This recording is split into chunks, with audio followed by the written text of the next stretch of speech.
जी, तो आज हम बात करें अमेरिका और पाकिस्तान के ताल्लुकात के बारे में। कल मुलाकात हुई है पाकिस्तान में जो अमेरिका की इस वक्त कायम मुकाम सफ़ीर हैं उनकी, वज़ीर दाखिला अमरीकी सफ़ीर नेटली बेकर की वज़ीर दाखिला सैयद मोहसिन नकवी साहब से, और उन्होंने पाकिस्तान के मुख्तलिफ़ इदारों की इस्तेदाद कार बढ़ाने के बारे में आपस में बातचीत की है। उन्होंने ये तय किया है कि बॉर्डर मैनेजमेंट में और सिक्योरिटी में मज़ीद ताउन में इजाफ़ा किया जाएगा और पाकिस्तानी इस बॉर्डर सिक्योरिटी गार्ड्स को, कोस्टल गार्ड्स को और दीगर इदारों को जदीद अमरीकी आलात से लैस किया जाएगा। इसके अलावा पाकिस्तान के दफ्तर ख़ारजा के तर्जुमान ताहिर हुसैन अंद्राबी ने आज कहा है कि अमरीकी सदर डोनाल्ड ट्रंप ने पाकिस्तान के वज़ीर-ए-आज़म को गज़ा के लिए बनाए गए बोर्ड ऑफ पीस में शमूलियत की दावत दी है। अब आपको याद होगा कि इससे पहले अमेरिका पाकिस्तान को ये भी कह चुका है कि पाकिस्तान अपनी अमन फ़ौज भेजे गज़ा में, और पाकिस्तान इसके बारे में जो कहते हैं ना दो दलीलियों का शिकार है। तो वो अभी तक तो पाकिस्तान ने फैसला नहीं किया कि गज़ा में अमन फ़ौज भेजेगा, लेकिन बहरहाल इस मौजू पर इंटरनेशनली बहुत बातचीत हो रही है और पाकिस्तान को एक मरकज़ी मकाम हासिल है इस सारे उसमें तनाज़ुर में जो कि गज़ा के इर्द गिर्द और फ़लस्तीन के इर्द गिर्द जो चीज़ें हो रही हैं। पाकिस्तान ने अमन माहिदा करवाने में भी मरकज़ी किरदार अदा किया था, और अगर आपको याद हो तो शर्म शेख में जो एक माहिदे पर दस्तखत हुए थे मुख्तलिफ़ अफ्रीकन के, उस वहाँ पर भी पाकिस्तान को मरकज़ी हैसियत हासिल थी, और पाकिस्तान के वज़ीर-ए-आज़म शहबाज शरीफ को वहाँ पे ट्रंप ने ख़ुसूसी तकरीर की दावत भी दी थी, और उनकी तकरीर के बाद ट्रंप ने कहा था कि अब मज़ीद कुछ कहने की गुंजाइश बाकी नहीं बचती। शहबाज शरीफ ने जो पूरा समंदर है ना वो कूज़े में बंद कर दिया और अब सारे घर चलते हैं।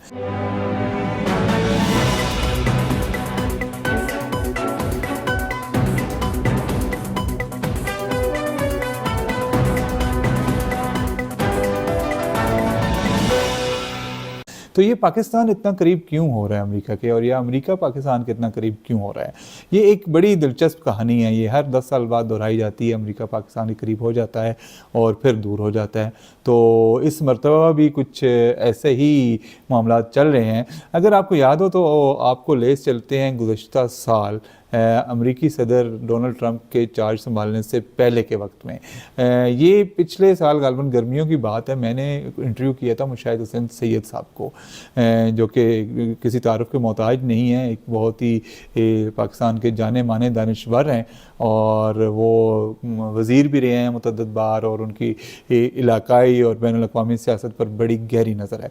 उन्होंने मेरे साथ इंटरव्यू में पहली दफ़ा ये कहा था कि जो हुकूमत है और इस्टेब्लिशमेंट है इसको कैदी नंबर 804 को रिहा कर देना चाहिए, क्योंकि अगर वो कैदी नंबर 804 को रिहा नहीं करेंगे तो कुछ अर्से बाद जो सदर ट्रंप है वो चार्ज संभाल लेगा, और वो जब फ़ोन कॉल करके कहेगा पाकिस्तान को कि कैदी नंबर 804 को रिहा किया जाए, तो फिर हुकूमत की मजबूरी बन जाएगा कि वो कैदी नंबर 804 को रिहा करें।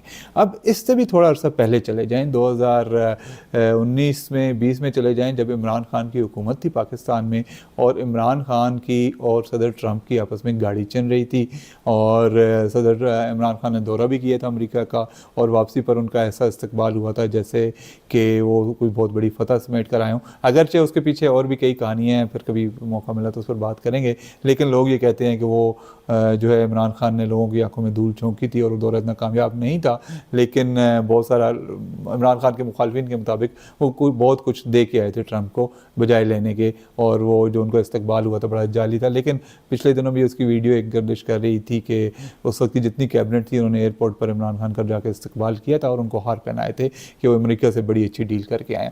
तो उस वक्त से ट्रंप के ताल्लुकात जो हैं इमरान खान से बहुत अच्छे थे, और पाकिस्तान तहरीक इंसाफ ये समझती थी कि ट्रंप उनका आदमी है। तो ये एक तअस्सुर पाया जाता था जब से ट्रंप ने चार्ज नहीं संभाला था दूसरी दफ़ा सदारत का, कि जो ही वो आएंगे भाई वो तो इमरान खान को ऐसे जेल से निकालेंगे जैसे मक्खन से बाल निकाला जाता है।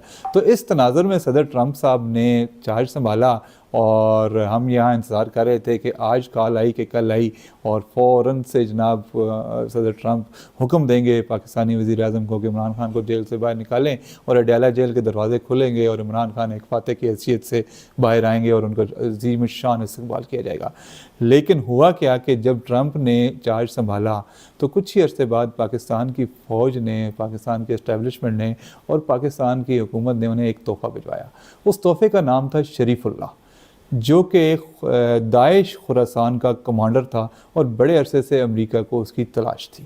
अब ये कोई बात जो लोग ताल्लुकात पर नज़र रखते हैं, जो लोग सिक्योरिटी के हालात पर नज़र रखते हैं, पाक अमेरिका डिप्लोमेसी पर नज़र रखते हैं, उनसे कोई छुपी हुई नहीं है कि पाकिस्तान और अमेरिका की स्ट्रेटजिक जो ताल्लुकात हैं और आपस में ताउन है, ये जारी रहा है अफ़गान जंग के बाद भी। और दहशतगर्दी के ख़िलाफ़ बिलखुसूस दोनों ममालिक की जो अफवाज हैं और सीक्रेट फोर्सेज हैं, वो एक दूसरे से ताउन करती रहती हैं, एक दूसरे से मालूमात का तबादला भी होता रहता है। और वक्तन फ़क्तन अमेरिका पाकिस्तान को बताता रहता है कि भाई फ़लानी जगह पे आप कुछ दहशतगर्दों को पकड़ सकते हैं, और पाकिस्तान अमेरिका को बताता रहता है कि भाई फ़लान ग्रुप फ़लान जगह काम कर रहा है और इसका ये नुकसान हो सकता है या इसको इस तरीके से पकड़ा जा सकता है। तो जब ट्रंप साहब आए, उन्होंने नाने इक़्तिदार संभाला, तो हमारी तरफ से, हमारी फ़ौज की तरफ से और इस्टेब्लिशमेंट की तरफ से शरीफुल्लाह का तोहफ़ा भेज दिया गया उनको, जो कि दाइश खुरासान के कमांडर थे। उनको हमने गिरफ़्तार किया और उनको हमने ट्रांसपोर्ट कर दिया अमेरिका। तो ट्रंप साहब बड़े खुश हुए कि उनका भाई ये तो पाकिस्तानी फ़ौज तो बड़ी काम की फ़ौज है और ये इस्टेब्लिशमेंट और पाकिस्तान जो है ये तो बड़े अच्छे लोग हैं जो इस वक्त हुकूमत में हैं। तो ट्रंप साहब इमरान खान को भूल गए, और अगर नहीं भी भूले होंगे तो थोड़ा सा पीछे हो गए। तो उस पर फिर हमने मज़ीद जो है उनसे ताउन किया और मज़ीद जो है जो हमारे जो कोऑर्डिनेशन चलती रहती है उसमें मज़ीद इजाफा हुआ। करते करते आ गया मई। अब मई में मोदी साहब का जो मुकद्दर काफ़ी ख़राब थे और उनका जो है वो एक बुरा वक्त शुरू हुआ था पिछले साल के आगाज़ से ही। तो उन्होंने पाकिस्तान से पंगा ले लिया पहलगाम की सूरत में और फिर उसके बाद पाकिस्तान पर हमलों की सूरत में। अब ट्रंप साहब का ये ख्याल था कि भाई इंडिया तो कुचल देगा पाकिस्तान को, तो चलो जो भी है मैं फ़िलहाल खामोश रहता हूँ। तो चूँकि चीन और पाकिस्तान के भी आपस में तल्लुकात हैं और इंडिया अगर पाकिस्तान को कुचल देता है तो इलाके में हमारी बल्ले बल्ले हो जाएगी कि जो इंडिया है भाई अगली दफ़ा चीन को आंखें दिखाएंगा और चीन को करेगा। लेकिन हुआ कुछ इसके उलट, और इंडिया ने पाकिस्तान को क्या कुछ चलना था, पाकिस्तान ने इंडिया की एयरफोर्स के परखचे उड़ा दिए और चंद ही घंटों बाद जो है ट्रंप साहब के ख्यालात बदल गए। जो वो पहले ये कह रहे थे जी कि इन दोनों ममालिक की अंदरूनी जंग है और अंदरूनी मसला है और कई सालों, 100 सालों से, हज़ारों सालों से लड़ रहे हैं, तो ये खुद ही आपस में मसला हल कर लेंगे। तो उसके बाद जब पाकिस्तान ने ठाठा मारा इंडियन एयरफोर्स को, तो ट्रंप साहब की आंखें भी उस ठाठा से खुल गई। उन्होंने कहा भाई नहीं, ये तो पाकिस्तान को तो देखना पड़ेगा, ये तो बड़ा कुछ कर सकता है, तो लिहाजा हम बजाय इसको कि ऐसे ही छोड़ दें, हम इसको जो है इसके करीब होते हैं। फिर उन्होंने जनाब हमारे फील्ड मार्शल साहब को भी वहाँ बुलाया और भी चीज़ें हुई, और हम तो इधर अपना होमवर्क पूरा करके बैठे हुए थे। हमने जनाब उन्हें कहा जी कि हमारे पास बहुत ज़्यादा मिनरल्स हैं और हम मिनरल्स पे इन्वेस्टमेंट आप करें और आपकी कंपनियां आएँ, हमें इमदाद वगैरह नहीं चाहिए, आप इन्वेस्टमेंट करें, आगे कारोबार करें हमारे साथ। हमारे पास इतने कीमती मिनरल्स हैं जो कि हैं पाकिस्तान में, कॉपर है और काफ़ी कीमती किस्म की मादनियात हैं। तो उन्होंने कहा जी आप निकालें, क्यों नहीं निकालते, हमारे साथ तय करें परसेंटेज वगैरह और ये आके बिज़नेस करें, हम भी करते हैं आप भी करते हैं, तो मिलके इस फ़ायदा उठाते हैं दौलत से। तो इस पर भी बड़ा अच्छा हुआ। फिर क्रिप्टो पे पाकिस्तान ने काफ़ी डील्स की उनके साथ, और अभी हाल ही में जो है वो एक अमेरिका के जो सदर ट्रंप है उनका जो फैमिली बिजनेस है उसके साथ मुंसलिक है एक कंपनी वर्ल्ड लिबर्टी फाइनेंशियल, वो जो कि दुनिया में ये फाइनेंशियल एक्सचेंजेस वगैरह का काम करती है। उसके साथ अभी पाकिस्तान ने कुछ दिन पहले एक मुआहदा साइन किया है जिसके तहत वो पाकिस्तान के स्टेट बैंक ऑफ पाकिस्तान के साथ मिलके इनकी जो स्टेबल क्रिप्टो करेंसी है और वैसे जो डिजिटल अदायगी हैं दुनिया में उसमें ताउन फराहम करेगी। तो अब जो पाकिस्तान की हुकूमत है ये तो ट्रंप का जो फैमिली बिजनेस है उसके तो शरीकेकार बन गई है, उसके साथ बन गई है। तो पाकिस्तान ने बड़े अच्छे अपने कार्ड्स खेले हैं। लेकिन अमेरिका क्यों पाकिस्तान के साथ इतना करीब हो रहा है, सवाल ये है। अब उसमें एक तो ये है कि अमेरिका को वही जिस तरह कि मैंने बताया कि मई की जंग में पाकिस्तान ने दाग बिठा दी, उससे पहले जो हमारी फ़ौज है और इस्टेब्लिशमेंट है उन्होंने जो दहशतगर्द अमेरिका के मतलूब थे उन्हें गिरफ़्तार करके भेजा और उनका भाई हम आपके लिए बहुत कुछ कर सकते हैं, ये मत भूलिए कि भाई खित्ते में जो है हम नहीं हैं, हम ही हैं खित्ते में और हमारी नज़र में है सारा कुछ, और जहाँ जहाँ हमें ज़रूरत पड़ेगी हम कार्रवाई करके काम करेंगे। तो उन्होंने काम किया और काम डाला भी। तो जो जो अमेरिका के वो ज़रूरत थे उन्हें भिजवाए और उसके बाद सदर ट्रंप राम हो गए। अब जो इंटरनेशनली जो चीज़ हो रही है, जो गज़ा का एक मसला बहुत बड़ा है, वो उस पे अमेरिका की ये ख्वाहिश है कि पाकिस्तान उनके साथ खड़ा हो। पाकिस्तान नो डाउट मुस्लिम दुनिया की बड़ी पावर है, और पाकिस्तान फ़ौज जहाँ जाएगी, पाकिस्तान जहाँ से फुली तौर पे जाएगा, तो वो ज़ाहिर है वहाँ पे उनके लिए बहुत सारे मसाइल हल हो जाएंगे। तो जिस तरह माजी में अफ़गानिस्तान में अमेरिका ने पाकिस्तान की मदद हासिल की, इसी तरह अब ख्वाहिश है अमेरिका की कि गज़ा में पाकिस्तान की मदद हासिल करे। लेकिन पाकिस्तान ज़ाहिर है उस सूरत मदद नहीं करेगा जिस तरह की अमेरिका की ख्वाहिश है। पाकिस्तान चाहता है कि फ़लस्तीन का मसला हल हो, गज़ा का मसला हल हो, और अपने जो उसके मुताबिक ख़यालात के मुताबिक, अपने नज़रियात के मुताबिक और अपने मफाद के मुताबिक, मुस्लिम उम्मा के मफाद के मुताबिक और पाकिस्तान के कौमी मफाद के मुताबिक फ़ैसला करेगा। तो अभी तक पाकिस्तान के तल्लुक़ात बड़े अच्छे जा रहे हैं अमेरिका से तो रोज़ कोई ना कोई अच्छी खबर आती है। आज भी ये अच्छी खबर आ गई, तो इस पर हमने सोचा कि बात कर लेते हैं कि ये हो क्या रहा है। तो लेकिन आगे अब पाकिस्तान को बड़ा सेफ खेलना पड़ेगा, बड़ा अच्छा खेलना पड़ेगा। पाकिस्तान ये अफोर्ड नहीं कर सकता कि कहीं अपनी फ़ौज भेज के तो गज़ा में हमास और इसराइली फ़ौज के बीच एक अपनी दीवार बना ले, क्योंकि हम हमास के ख़िलाफ़ नहीं जा सकते और ना ही हम कोई और ऐसा वहाँ पे काम कर सकते हैं जिससे मुस्लिम उम्मा और बिलखुसूस फ़लस्तीनी अवाम को नुकसान पहुँचे।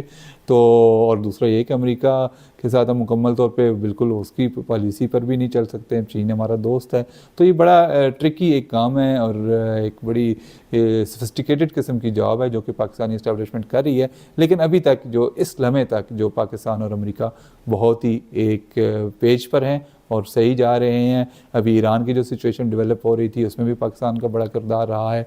ये कहा जा रहा है कि अमेरिका ने जितनी भी मैसेजिंग की है वो पाकिस्तान के ज़रिए की है, और पाकिस्तान ने ही ईरान को बताया है कि भाई यहाँ पर हमला नहीं हो रहा, जंग टल गई है, और अमेरिका ने ही पाकिस्तान के ज़रिए पैगाम भिजवाया है। तो बहुत सारी चीज़ें चल रही हैं, हमारे मुल्क के लिए अच्छा हो रहा है। हम दुआ करते हैं कि अच्छा होता रहे, और उम्मीद भी करते हैं कि ये जो दोस्ती है पाकिस्तान और अमेरिका की, पाकिस्तान के मुफाद में ही रहेगी, और हमारे जो फैसला साज हैं उनके पास ये इस फैसले की क़ुव्वत होगी कि जहाँ कहीं पाकिस्तान को नुकसान पहुँचने का एहतमाल हो वहाँ पे वो ब्रेकें लगा दें और उस सिचुएशन को अपने हक़ में इस्तेमाल करें।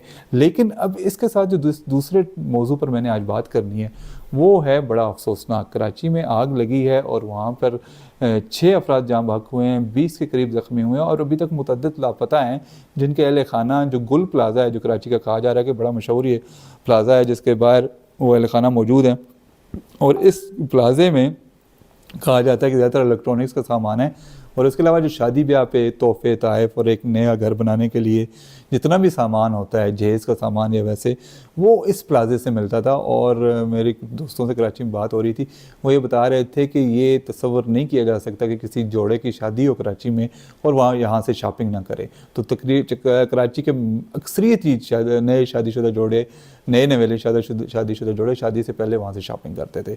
तो ये एक बड़ा लैंडमार्क था कराची में जो जलकर खाकस्तर हो गया है, और कल शब तकरीबन 10:30 बजे आग लगी थी। अभी तक वो आग जारी है और मुकम्मल तौर पर बुझाई नहीं जा सकी, उस पर काबू नहीं पाया जा सका, और ये खदशा ज़ाहिर किया जा रहा है कि वहाँ पे अंदर लोग फंसे हुए हैं।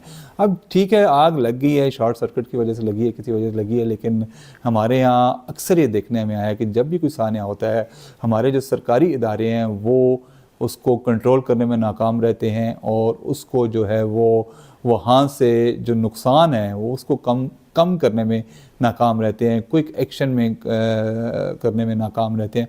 कभी कभार कर भी लेते हैं, लेकिन मेजॉरिटी वाक़यात में वो बिल्कुल नाकाम होते हैं। ख़ासकर आग लगने के वाक़यात जो हैं, सिर्फ कबल इस्लामाबाद में कई मकामात पर लग चुकी है, कराची में अक्सर आग लगती है, लेकिन वो आग बुझाई नहीं जा सकती, आग पर काबू नहीं पाया जा सकता, लोगों को नहीं बचाया जा सकता। इसकी वजह क्या है? इसकी वजह एक तो कराची और सिंध के तो मसाइल वैसे ही जो हर वक्त हम भी लगे रहते हैं वो बहुत ही गंभीर हैं। हुकूमत की कोई तवज्जो नहीं है अवामी मसाइल पर, हुकूमत की कोई तवज्जो नहीं है इंफ्रास्ट्रक्चर बिल्डिंग पर, इदारों को बनाने पर, उनको जो है खड़ा करने पर। बिलावल भुट्टो साहब और सिंध हुकूमत बड़ी तकरीरें करते हैं। पिछले दिनों यहाँ इस्लामाबाद में ईवान सदर में भी कोई 1000 लोग उन्होंने इकट्ठे किए, डिप्लोमेट, सहाफ़ी और लोग, और उन्होंने बताया जी हम सेहत के मैदान में बड़ा काम कर रहे हैं, और सेहत में हमारे अस्पतालों में पंजाब से और बाहर से लोग आके इलाज करवाते हैं।